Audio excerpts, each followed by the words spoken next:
Marshall Pruett, that's Graham Goodwin, and we're sick and tired of waiting for Sebastien Bourdais. He said I had monkey skin. I just call him monkey ass. Graham Goodwin, and if he comes along, good for him. If not, nah. We'll trade. Oh, we saw Tristan Vautier. Yeah. That's a Frenchman we actually like. So we're not, so can we just make it clear, I'm not Mayo. Not Mayo? All right, fair point. No, we're still working on that. You might be meat pie. I'd heard banger. Or banger, yeah. Yeah. Your former career as a stripper. We just try not to bring that up. All right, Graham Goodwin, it is Thursday here, no longer the Roar. Rolex 24 at Daytona. 3 sessions today, 2 down. Night practice coming up. Big talking point of the day, not a happy one. No. Huge crash to close the morning session, one that started about 11 o'clock, ran until about 12:30 or so. Tell us about that. Not a lot we can give you in terms of the condition of Lucas Hauer. Lucas was in the number 57, the Winwood Racing car, the pole-setting car in GTD. Bizarre accident, the exit at turn 2. Car went over to the right-hand side, seemed to get the power end, turned sharp left, straight into a concrete wall. That car is done. So what we don't yet know is what Winwood Racing are going to do. Thanks, Bear. Thanks, Barry.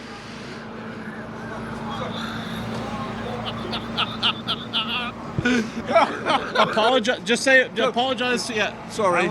It's our friend Barry Wanzer.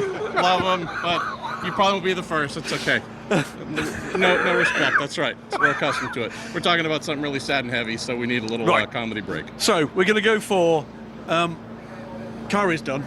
To extract Lucas, they needed to cut through the rollover bars. He was extracted with the extraction hatch. Complaining of some pain, we know. We don't have an up-to-date report on how he's doing. We do know he's been taken to a local hospital for evaluation, and we'll bring you that news as soon as we can. But either way, not great. The car that set pole position, that car will not take part in the Rolex 24 Hours. We don't yet know what the plan for the team is. So that's the real bad news today. Also in trouble is the Proton Competition number 55 Orica. Quite a heavy impact at the bus stop for that car. Lots of work going on. Need to catch up with them once we've finished doing this before the night session. But it's either a long night for them or they could be in trouble. And there's always at least one of these stories, be it the Roar or the Rolex 24, where unfortunately a car suffers race-ending damage prior to the race. Sadly, there's also Luca's physical harm as well, which again, we hope we're going to get good news here, but we know it was a punishing hit. Not uncommon. There's always one team at minimum that is just under the pump to get this race in if possible. So hate to see it, hate to hear it. Every year though, we kind of know to plan for at least one of these. It does, doesn't it? Let's move off of the sad stuff. Let's talk about the 2 sessions we've finished so far. Who's been fast overall, and let's also talk about who's been fast on the GT side. Well, fastest in this afternoon session, Richard Westbrook in the Cadillac, and there's some good news coming here, I think, because what we've not seen is major reliability woes for the GTPs. Yes, we've had a couple of problems, but it's a couple of problems. It's not mass meltdown. Richard telling media in the post-session briefing that all of a sudden now they're now able to start to concentrate for the first time on performance. Yep. The first time we've been able to say that. Look, does that mean we're going to get a trouble-free Rolex 24 for all 9 GTPs? No. Yeah, no, it really and doesn't. having no major issues during a 1-hour session or hour and a half. Again, let's get to hour 3, 4, 10, 12. We'll see what happens there. On the GT side, Graham, also a familiar trend as well. Yeah, so AMG, it was I'm trying to remember which one it was. It was Sun Energy 1.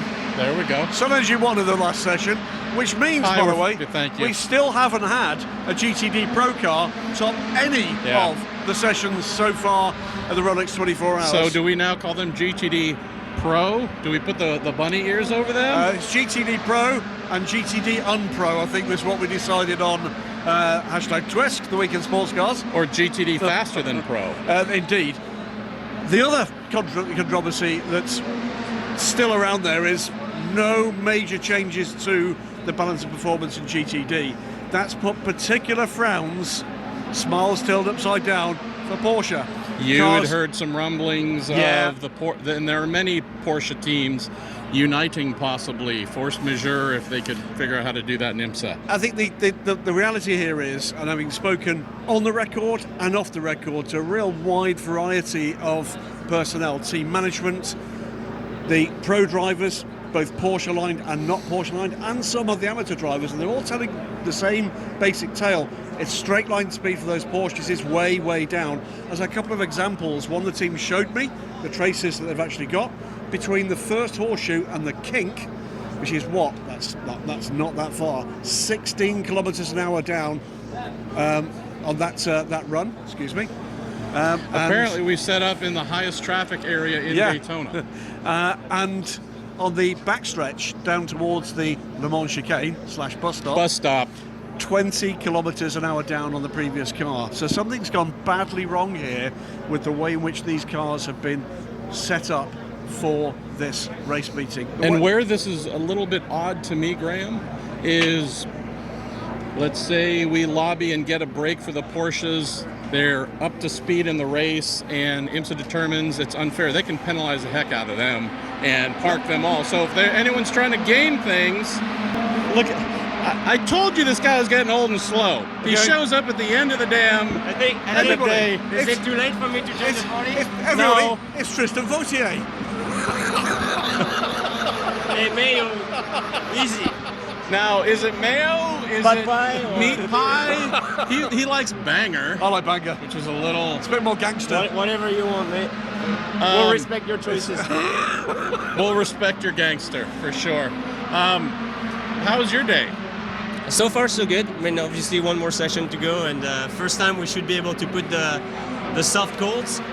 So that's going to be interesting, because last time was interesting, very interesting. Seb, it seems a degree less stress about this all of a sudden.